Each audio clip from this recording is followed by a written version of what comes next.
sé, senyor Soler, com pot atrevir-se vostè a dir que nosaltres volem fer fora les actuals treballadores.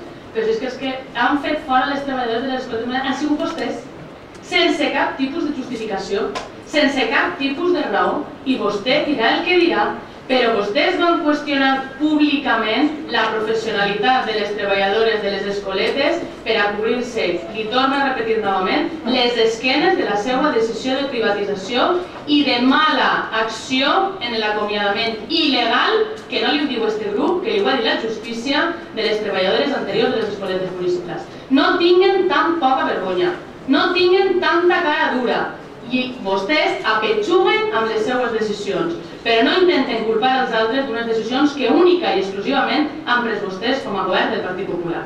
Perquè despesa l'anterior, però si porten vostès 1,8 milions d'euros en aquests moments, i els que vindran, ara veurem quan tornen les treballadores novament a tirar-los a vostès que no volen pagar-los el que els pertoca i el que la justícia els ha dit a vostès que els han de pagar. Però això sí que són despeses innecessàries per a les arques municipals, torno a repetir-li, totalment arruïnades per la seva gestió, per la gestió que porten fent des de fa 3 anys. Això és el que no es pot tolerar.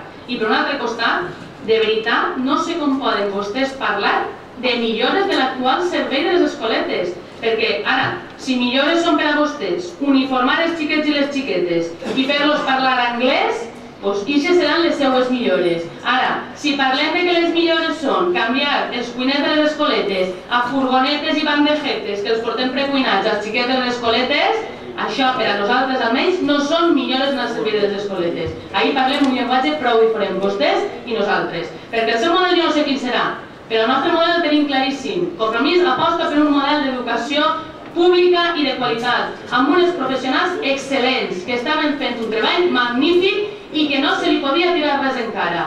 I pels seus, torno a repetir, capritxos, els capritxos del seu alcalde i els capritxos que vostès li consentixen en totes i cadascuna de les seues decisions irracionals, són les que estan comportant no sols els problemes econòmics d'aquest Ajuntament, sinó els problemes personals a totes i cadascuna d'aquestes persones per les quals vostès no estan tenint cap tipus de mirament. No ens demanen nosaltres respecte si vostès són els primers que no exerceixen aquest respecte.